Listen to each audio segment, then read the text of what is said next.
È il rione degli spazi verdi e dei capelli bianchi, quelli della maggior parte degli abitanti.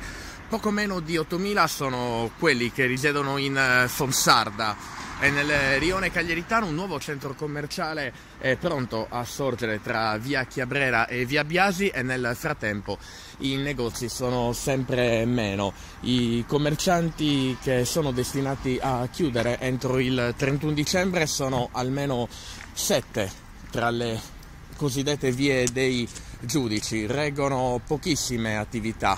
La voce, il coro è praticamente identico, quello dei commercianti.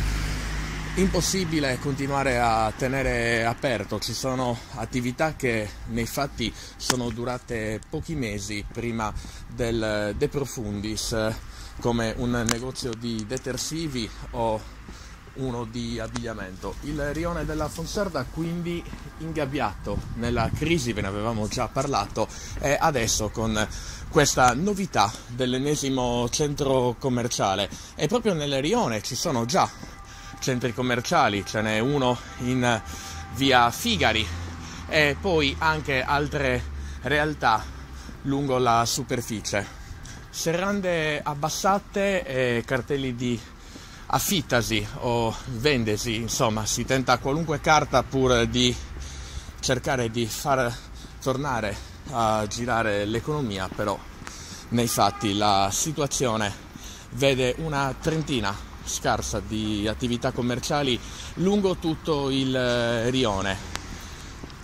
Questo è uno degli punti principali del rione, siamo tra via dei Visconti e via Giudice Mariano ed è forse la zona più commercialmente appetibile e frequentata, però anche qua i cartelli di affittasi ci sono e fanno bella mostra sulle vetrine.